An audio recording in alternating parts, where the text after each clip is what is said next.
Y sabes que Pablo siempre se caracterizaba por ser un hombre decidido, intrépido, osado. Y sabiendo que faltaba poco para que Jerusalén pueda ser destruido, él decidió visitarlos por última vez. No tenía miedo ni siquiera a ser rechazado o ser muerto. Él ya sabía acerca de los peligros que le esperaban allá. Y mientras iba, al pasar por Tiro y Cesarea, allí se encontró con advertencias y consejos que lo estimulaban a cambiar sus planes para que él no pueda ir a Jerusalén. Pero Pablo simplemente respondió: yo estoy dispuesto a todo. Estoy dispuesto a morir en Jerusalén por causa de Jesús. Y a partir del versículo 1 en adelante del capítulo 21 del libro de Hechos encontramos lo que sucedió. Resulta que cuando él llegó a Jerusalén, una multitud se agolpó sobre Pablo. Entonces lo arrastraron fuera del templo y allí cerraron las puertas, incluso intentaron matar a Pablo. Alguien allí dio la noticia al comandante de la compañía, que era un tribuno militar que comandaba a 1000 soldados. Era la fuerza suficiente para mantener el orden en una ciudad como Jerusalén. Y el comandante se llamaba Claudio Lisias, según Hechos 23-26. Toda la ciudad de Jerusalén estaba alborotada. Eso fue la noticia que le dieron a Claudio. Entonces él dio órdenes apresuradas y centuriones, soldados, todos corrían y corrían para ver lo que estaba sucediendo. Cuando los judíos vieron que estos venían, pues dejaron de golpear a Pablo. Y el comandante lo amarró con cadenas y le preguntó a Pablo: ¿quién eres? ¿Qué has hecho? Pero no había tiempo ni siquiera para poder escuchar respuestas, porque la multitud seguía ahí agitada y confusa. Unos gritaban una cosa, otros gritaban otra cosa.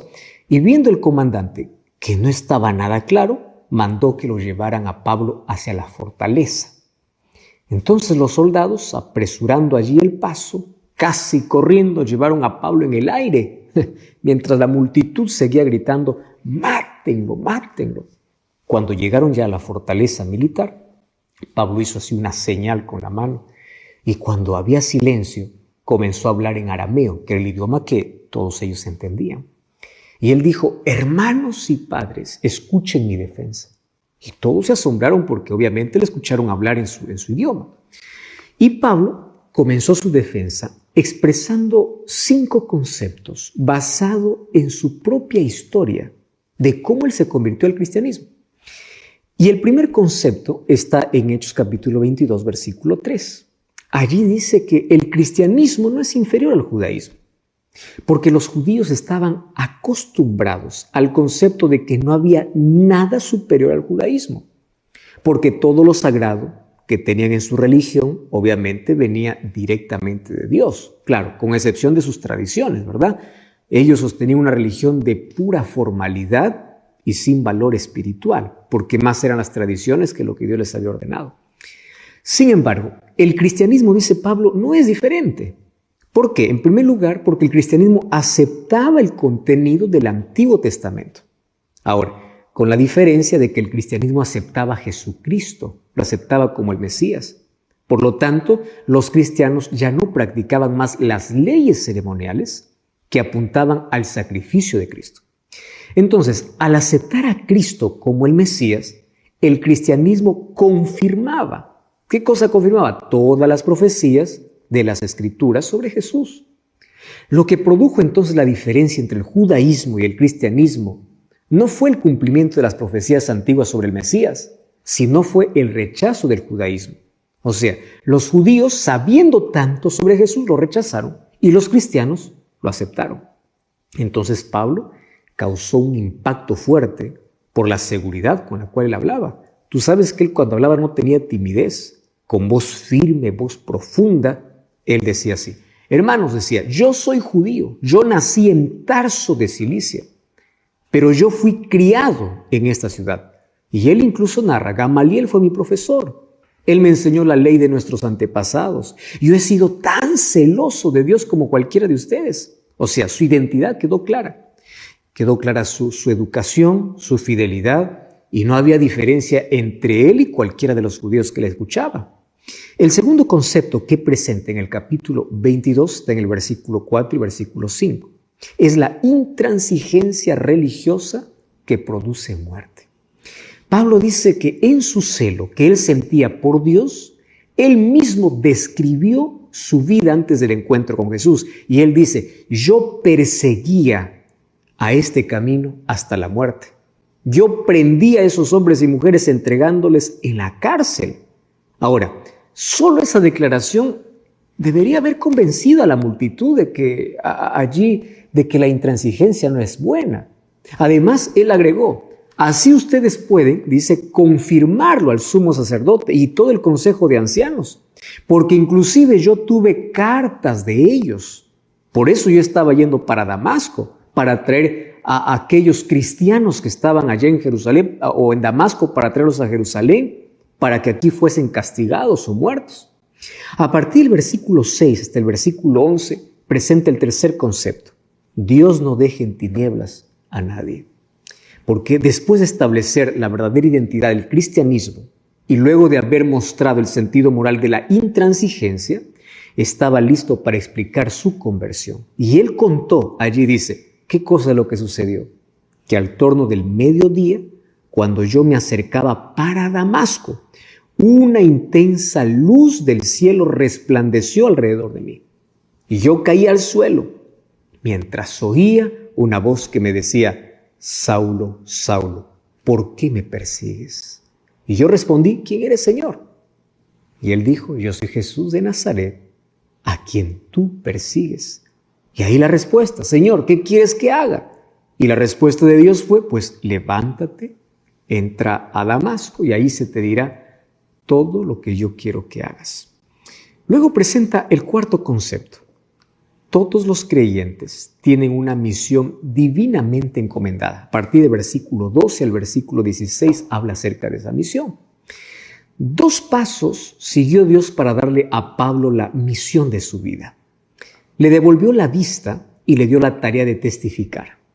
Y lo hizo a través de Ananías. Y él dice, vino a verme Ananías, un hombre que fielmente observaba la ley, era respetado por todos los judíos que vivían allí.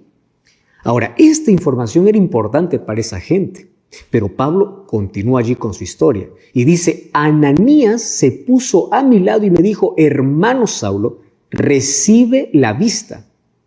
Y en aquella misma hora yo pude ver. O sea, Dios no solamente le devolvió la vista, también lo capacitó para la misión. Y luego, Ananías, ¿qué cosa es lo que le dice? El Dios de nuestros antepasados te ha escogido para que conozcas su voluntad y también para que veas al justo y oigas las palabras de su boca. O sea, no se trataba de otro Dios. Era el mismo Dios de Abraham, el Dios de Israel, el Dios de Jacob, el Dios de todos los padres de la nación. Él es quien había mostrado a Jesús. Él es quien se había encontrado con Saulo. Ahora, ¿por qué aquí lo llamó justo? Porque dice al justo Jesús. Bueno, por la misma razón que Juan más tarde escribió en su carta, hijitos míos, estas cosas os escribo para que no pequéis, porque si alguien hubiese pecado, abogado tenemos para con el Padre a Jesucristo, el justo. ¿Por qué lo llamó a Jesús el justo? Porque el justo es quien justifica. Jesucristo nos justifica de todo pecado, porque Él fue el sacrificio que se ofreció a sí mismo por nosotros y luego se convirtió en nuestro mediador, en nuestro intercesor. Entonces, ¿la misión cuál era? Tú serás testigo suyo ante todas las personas de lo que has visto y has oído. Ananías le dijo cuál tenía que ser su primera acción. Y Pablo contó a la multitud lo que Ananías le dijo. Ahí en el versículo 16 dice, Ananías le dijo, ahora pues, ¿por qué te detienes? Levántate, bautízate y lava tus pecados, invocando su nombre, el nombre de Jesús. El quinto concepto es la defensa de Pablo, a partir del versículo 17 en adelante. Allí es donde Dios le confirma su misión en una visión. Y la visión ocurrió de un modo que debería haber despertado la aceptación del pueblo. Pablo continúa allí diciendo, yo volví a Jerusalén y mientras estaba orando en el templo, yo tuve una visión. Cuando el pueblo oyó esto, debiera haberse concentrado en sus palabras para saber qué visión es esta que Pablo recibió. Y él dice: vi al Señor que me decía, date prisa y sal prontamente de Jerusalén, porque no recibirán tu testimonio acerca de mí. Pero el Señor me dijo, ve y te enviaré lejos. ¿A dónde? A los gentiles. Al oír la palabra gentiles, esa gente recordó que Pablo estaba siendo acusado de haber profanado el templo, introduciendo a gentiles dentro del templo. Entonces no se contuvieron más. Esa multitud intolerante se agolpó y comenzaron a gritar diciendo: elimina a este hombre de la tierra. Este hombre no merece vivir. Se volvieron tan violentos que el comandante dio órdenes a los soldados para que lo llevaran dentro de la fortaleza y evitar que lo mataran. Y luego el comandante dio una orden: azótenlo, le dijo. Lo que quería el comandante es forzar a Pablo a declarar la verdadera causa. ¿Por qué la multitud estaba siendo tan violenta con él? Ahora, los soldados intentaron primero atarlo con correas, y Pablo, cuando estaba siendo atado, preguntó al centurión: ¿se permite azotar a un ciudadano romano sin haberlo condenado? Y el centurión, cuando escuchó eso, se asustó. Inmediatamente él fue al comandante de la fortaleza y le dice: ¿usted sabe que este hombre es un ciudadano romano? ¿Qué cosa es lo que vamos a hacer? Y bueno, también el comandante pues se preocupó. No sabiendo lo que tenía que hacer, se acercó a Pablo y le preguntó: ¿eres tú un ciudadano romano? Y Pablo le dice: sí, yo soy. Y el comandante le dice: mira, yo con mucho dinero adquirí esa ciudadanía. Ahí el versículo 27 del capítulo 22. Y Pablo le dice: pues bueno, yo soy ciudadano romano de nacimiento. Los soldados que se preparaban para azotarlo se apartaron de él. No querían sufrir las consecuencias legales que la ley imponía a todos aquellos que maltrataban a un ciudadano de Roma. Ahora, el mismo comandante estaba con miedo de haberlo atado. Si hubiera sabido cuál era el poder que este hombre tenía, porque Pablo tenía un poder mayor que cualquiera del imperio, estaba con el poder de Dios. Si el comandante hubiese sabido que el poder de Dios estaba con él, hubiese tenido más miedo. Bueno, a partir del versículo 30 y el capítulo 23, ahora habla lo que sucede después. ¿Qué van a hacer con este prisionero? Soltarlo era un riesgo porque los judíos podían matarlo. Dejarlo en la cárcel sin saber cuál era la culpa, pues era muy peligroso. Entonces, la solución era someterlo a un juicio en un concilio. Y a partir del versículo 11 del capítulo 23 comienza un concilio para poder ver qué cosa es lo que tienen que hacer con Pablo. Al día siguiente el comandante convocó a los principales sacerdotes para un concilio para saber cuál es la verdadera causa. Mandó sacarle las cadenas y lo llevó a Pablo hacia el concilio. Y claro, ese concilio era el Gran Sanedrín. Sanedrín era la corte suprema judía, que al mismo tiempo era un tribunal de justicia que estaba integrado por unos 71 miembros. Era una mezcla allí de fariseos y saduceos, y el presidente del concilio era el sumo sacerdote. Entonces sus decisiones podían ser finales, excepto la pena de muerte, porque eso solamente el Imperio Romano podría dar por medio de sus autoridades, pero ellos decidían las otras cosas.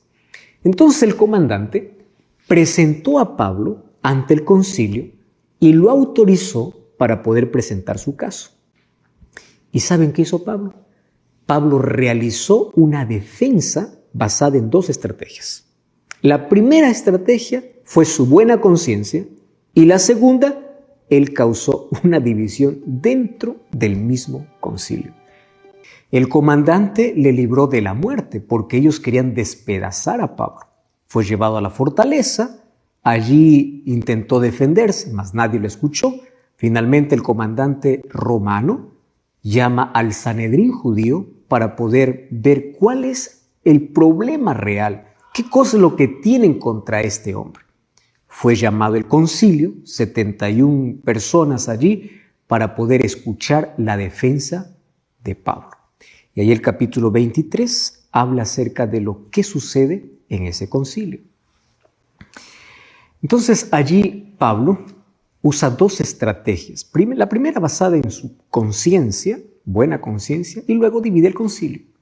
La estrategia de la buena conciencia tenía por objetivo mostrar al tribunal que su opción por el cristianismo había sido honesta y contaba con la aprobación de Dios. Él dijo así: hermanos, dijo, con toda buena conciencia he vivido delante de Dios hasta el día de hoy.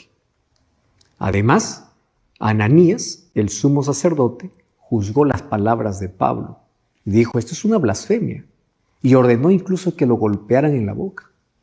Sabiendo que el comandante no autorizaría que golpearan a un ciudadano romano, conociendo también la ley judía que solo autorizaba el castigo físico a un preso después de un proceso judicial, Pablo pues se irritó por la manera como reaccionó el sumo sacerdote. Y con calma y seguro de lo que está haciendo, dijo así: Dios te golpeará a ti, pared blanqueada. ¿Estás tú sentado allí para juzgarme conforme a la ley y quebrantas la ley mandando que me golpeen? Y ahí obviamente que uno de los presentes le dijo: así es como tú insultas al sumo sacerdote, ¿cómo te atreves?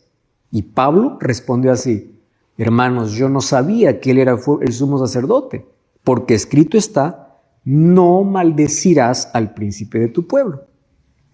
Ahora, es bien posible que Pablo no haya distinguido con claridad quién había hablado, porque después de su encuentro con Jesús, él tuvo una ceguera que probablemente le acompañó toda su vida. Él no podía ver con total claridad.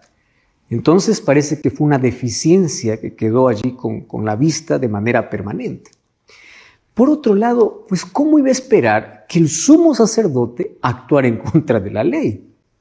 Entonces, la rapidez con la que reconoció su falta y también su voluntaria sumisión a la ley indicaban que el error fue completamente involuntario.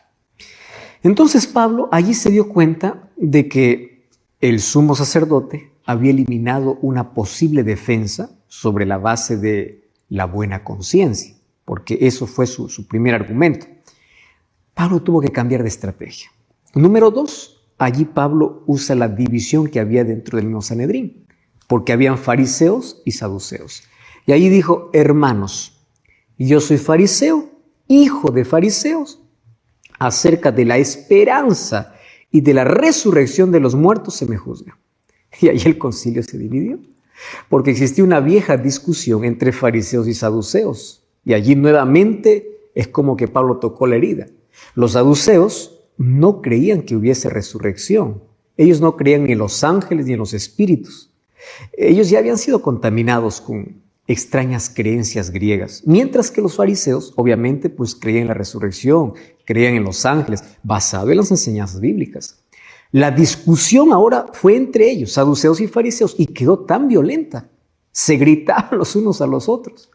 Y la contradicción entre ellos llegó al punto culminante cuando unos escribas del lado de los fariseos se pusieron de pie y con respecto a Pablo dijeron así: ningún mal nosotros hallamos en este hombre. Si un espíritu le ha hablado o un ángel, pues no resistamos a Dios. En el ardor de la discusión, los dos grupos, fariseos y saduceos, tironeaban a Pablo, unos defendiéndolo, otros queriendo condenarlo, porque el problema ahora estaba entre ellos.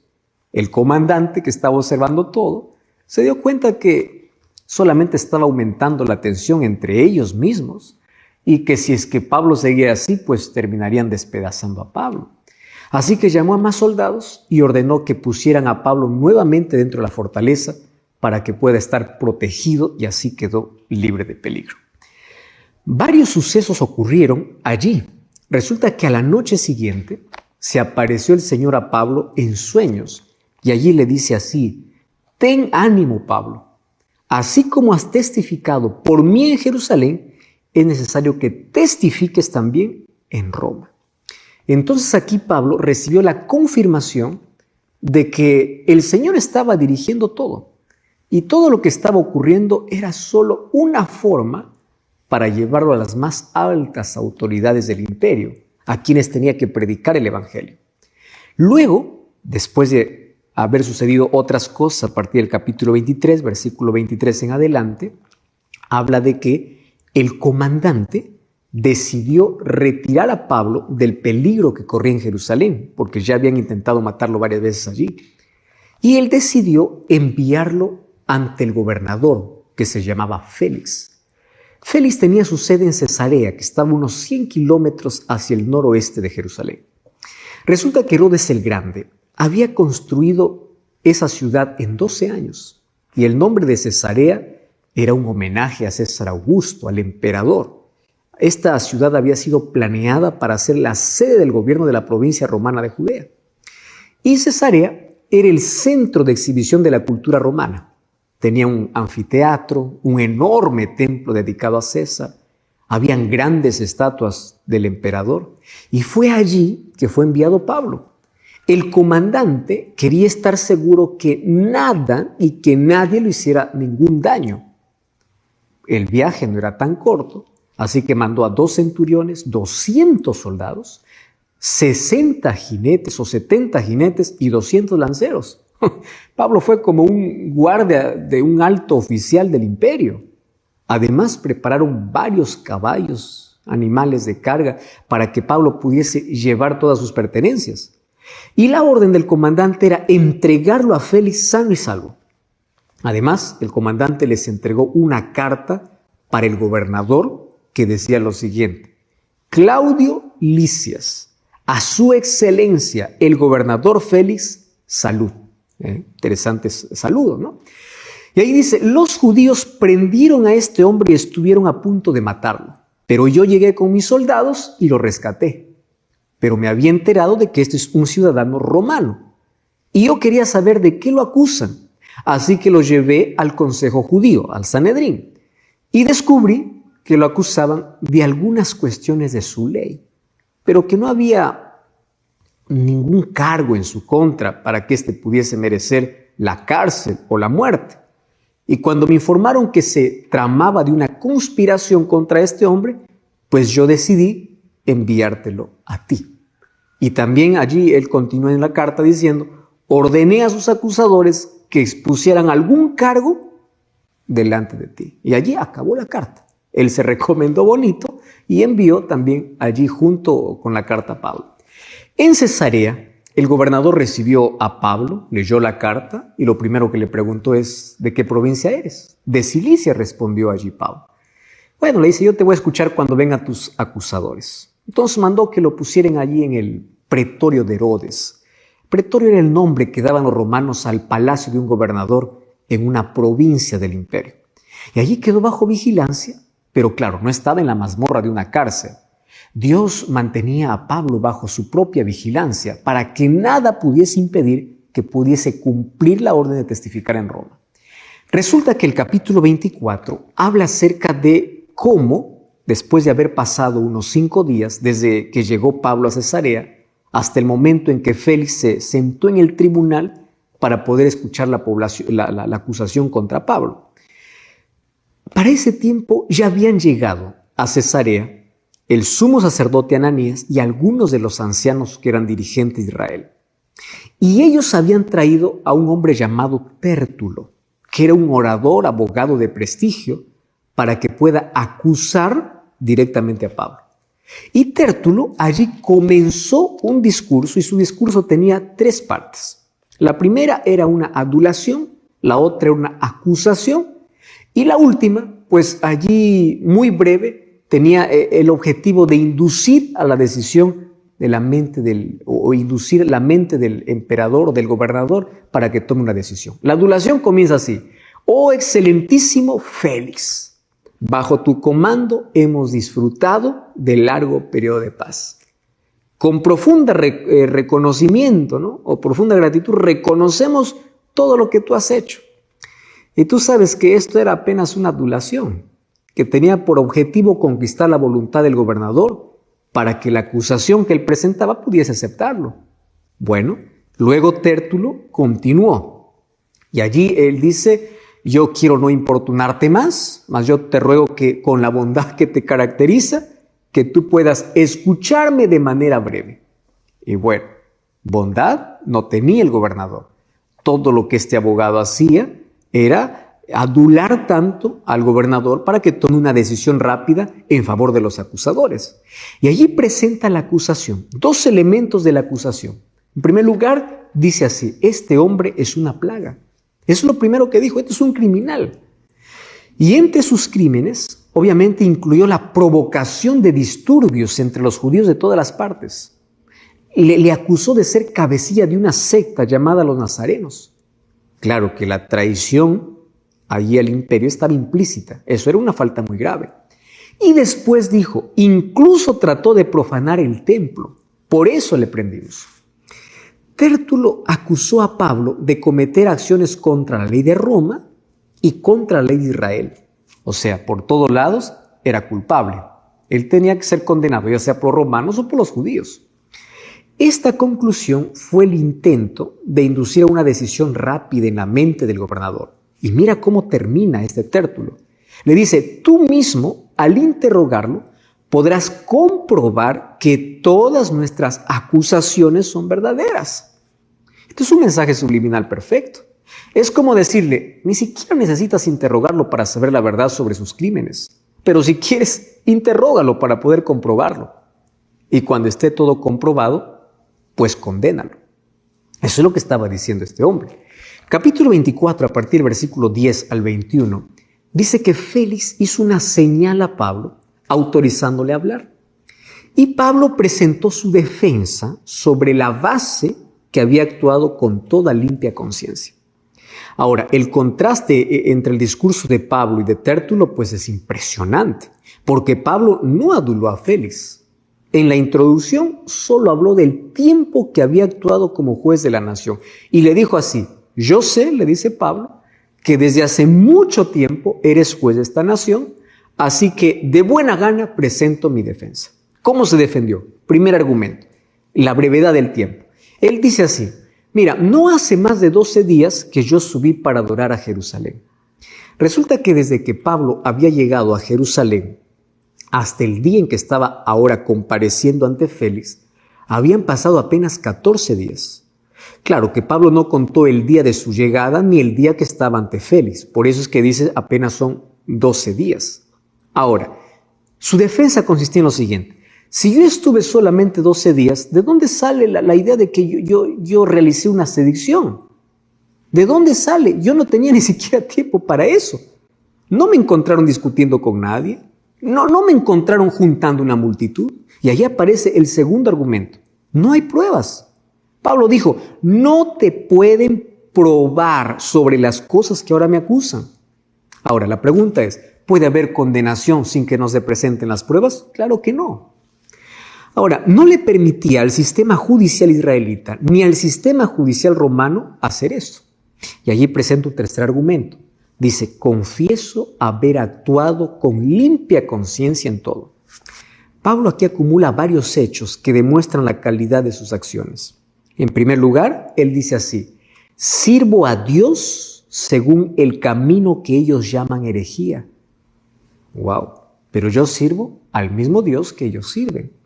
Número 2, él dice, yo creo que todas las cosas están escritas en la ley y en los profetas. Y número 3, yo tengo la misma esperanza en el Dios que ellos tienen, que habrá resurrección de justos y de injustos.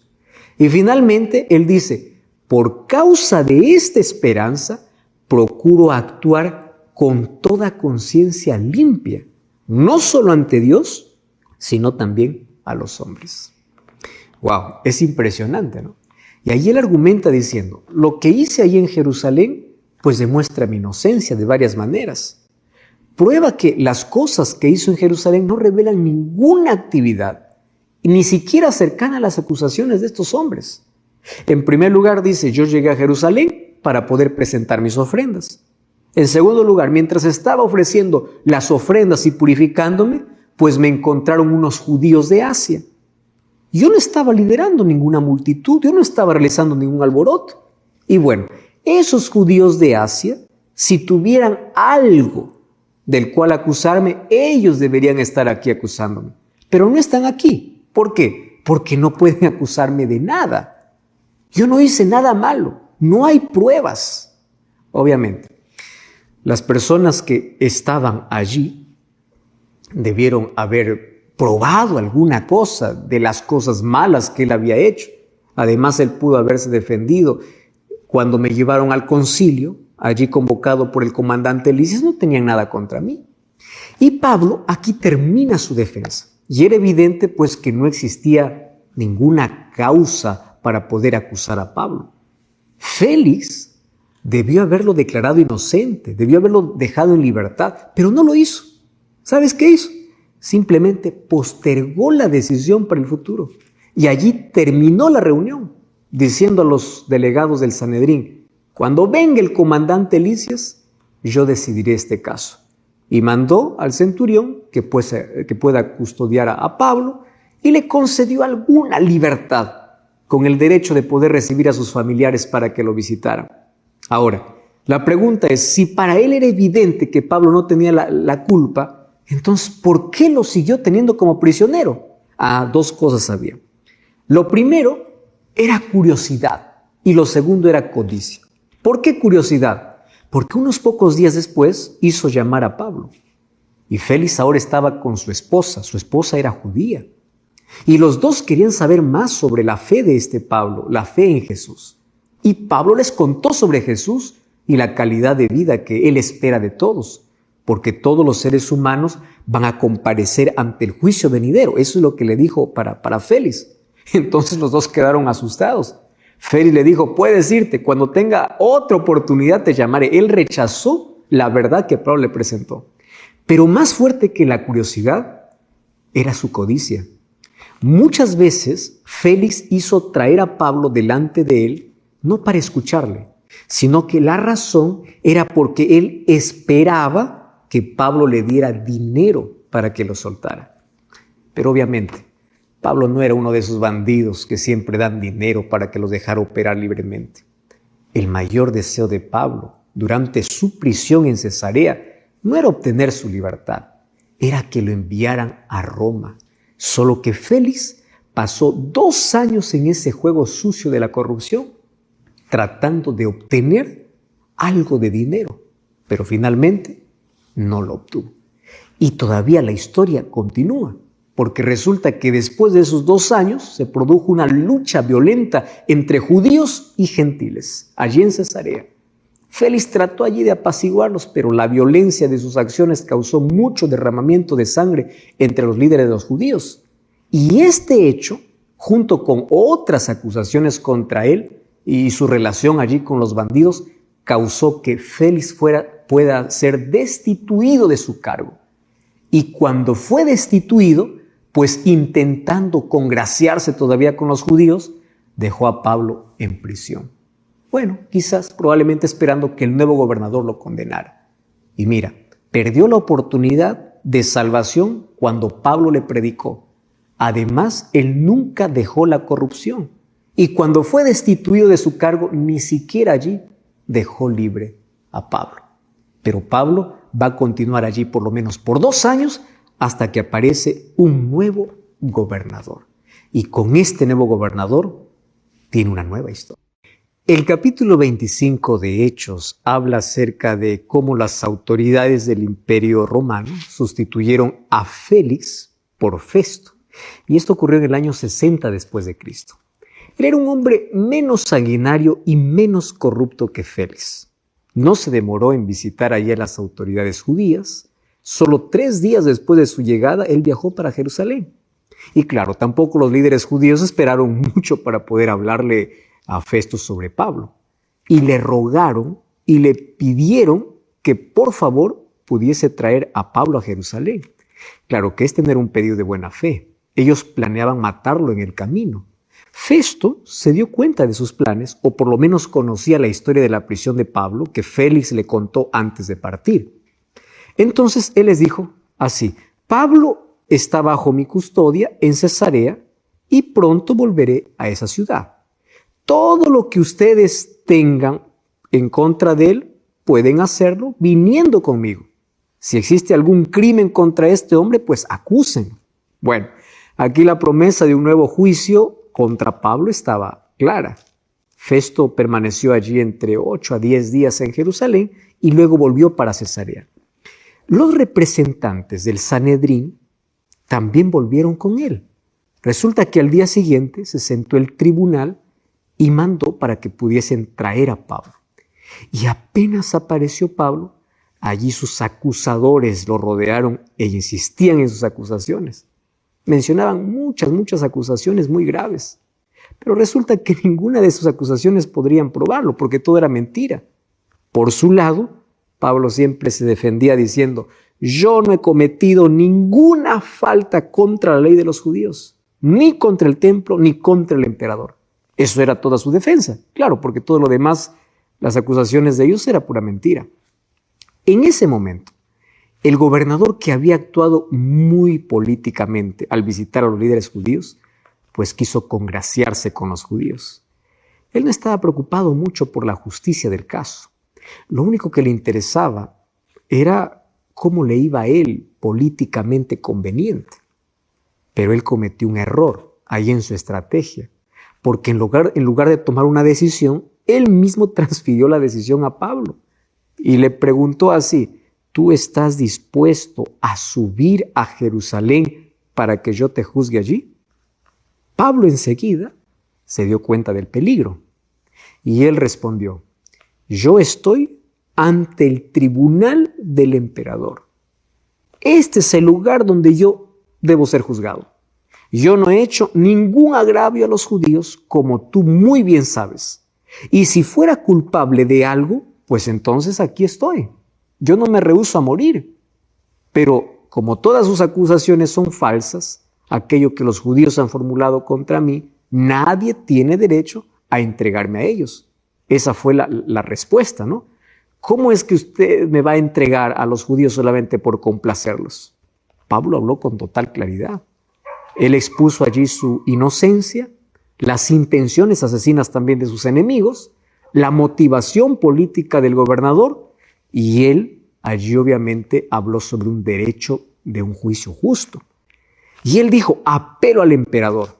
Festo quedó un poco irritado, ¿no? Consultó allí con sus asesores, quienes le dijeron: bueno, si es que él quiere ir al emperador, pues ese es un derecho que todo ciudadano romano tiene, especialmente cuando el ciudadano sospecha que la causa por el cual se le está acusando está manejado con mala intención. Y luego Festo le dice: está bien, has apelado al emperador irás. Con esta sentencia, Pablo quedaba totalmente libre de aquellos complots que venían de Jerusalén. También quedaba libre de las manipulaciones políticas que pudieran inventar allí ante el gobernador Festo. Además, también pues le dejaba libre el camino para ir a Roma, porque él siempre había soñado llegar a Roma, claro, no como preso, ¿no? Pero él quería ir allá para testificar ante el emperador sobre quién era Dios. Y ahí, a partir del versículo 26 del capítulo 25 de Hechos en adelante, hasta el capítulo 26, dice que todavía Pablo estaba preso. Claro, una situación muy extraña para la justicia romana y también extraña para la justicia israelita, ¿no? ¿Por qué razón? Las leyes de las dos naciones prohibían castigar a un hombre inocente, pero los encargados de administrar las leyes estaban entrampados allí por sus pequeños intereses personales. Los jueces romanos, por la codicia de dinero y de poder político, mientras que los jueces israelitas, por el odio que sentían contra Pablo. Por eso es que no llegaron a ningún acuerdo. Estuvo allí 2 años Pablo. Y antes de ir a Roma, para poder testificar delante del rey, allí apareció otro en escena. Resulta que Agripa había sido nieto de Herodes el Grande. Ahora, cuando su padre murió, en el año 44, Agripa estaba en Roma. Y el emperador Claudio quiso hacerlo sucesor de su padre, solo que era demasiado joven, solamente tenía 17 años. Así que en el año 50 le dio el pequeño reino de Calcis, que es el Líbano, y en el año 53 pues le dio un reino más grande, que abarcó Galilea, los territorios del mar de Galilea, parte de Perea, todo ello. Además, la administración del tesoro del templo, por eso es que él tenía el derecho de nombrar a sumos sacerdotes, Y Agripa resulta que tenía su abuela que era judía. Agripa era altamente apreciado por los judíos y los romanos le consideraban un experto en asuntos religiosos judíos porque tenía influencia judía. Y en el capítulo 25, a partir del versículo 13 en adelante, dice que Agripa hizo una visita al gobernador de Judea, quien era Festo. Lo acompañó Berenice, su mujer, y allí los escritores judíos hablan de que había una relación pecaminosa entre ellos. Bueno, el asunto es que estuvieron con Festo por muchos días. Festo aprovechó allí, porque tenía tiempo, para poder conversar sobre Pablo. Y aquí lo que le dice Festo a Agripa es, mira, aquí yo tengo un hombre que Félix dejó cuando era gobernador. Le contó toda la historia, lo que había pasado en su visita a Jerusalén, cómo él no encontró ningún delito para poder acusar a Pablo. Solamente era un asunto religioso, porque Pablo habla acerca de un Jesús que primero murió, luego resucitó. En fin, él lo que estaba interesado es ¿qué hago ahora para enviarlo al emperador? Yo no tengo ninguna sentencia para darle. Entonces, por favor, le dice a Agripa, ayúdame a encontrar alguna cosa, porque él, como va a ir para el emperador, yo necesito enviar una carta para el emperador diciendo de algo se le acusa, si no, ¿cómo lo voy a enviar? Entonces el rey Agripa le dice, está bien, a mí me gustaría oír a este hombre. Y al día siguiente Festo reunió al tribunal. Ahí estaba el rey Agripa con su esposa Berenice, ahí estaban los comandantes y los principales de la ciudad. Todos ellos entraron en la audiencia.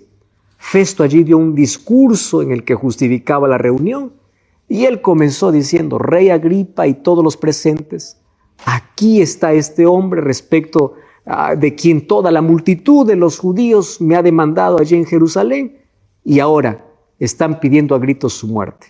Pero yo no encontré ningún mal, ninguna cosa digna de muerte. Entonces, él mismo dice que quiere ir al emperador. Entonces yo he determinado que él puede ir. Bueno, aquí el asunto es que Festo estaba diciendo al rey Agripa de manera indirecta, ayúdame a encontrar alguna acusación para enviarle a este hombre al emperador. Lo que hizo Pablo es presentar aquí ante Agripa su testimonio, la manera como Dios lo alcanzó, la manera, el encuentro que tuvo con Jesús. Y él termina diciendo, pues Agripa, yo no fui rebelde a la visión celestial. Por esta causa me están acusando, porque yo escuché el llamado de Dios. En ese momento Festo no se contuvo y le dice así, Pablo, tú estás loco. Las muchas letras te han hecho perder la cabeza.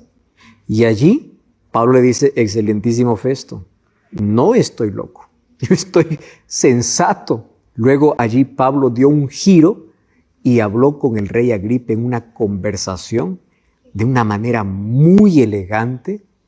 Se dirige a Agripa y le dice, el rey está familiarizado con estas cosas.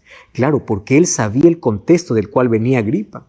Por eso es que él dice, yo me atreví a hablar con esta libertad. Y yo estoy seguro que tú no ignoras ninguna de estas cosas. Y ahora fíjate, se dirige al rey Agripa directo y le dice, ¿crees, Agripa, en los profetas? Yo sé que crees. ¿Y qué le dice el rey? Por poco me persuades a ser cristiano. Qué respuesta, ¿verdad? Por poco. O sea, casi, tu testimonio me ha impactado tanto que casi ahora yo me vuelvo cristiano. Sabes que Agripa perdió la última oportunidad. Nunca supo que eso era la última oportunidad. Por un poquito no se salvó. La audiencia terminó. Pablo terminó de poder testificar por Cristo.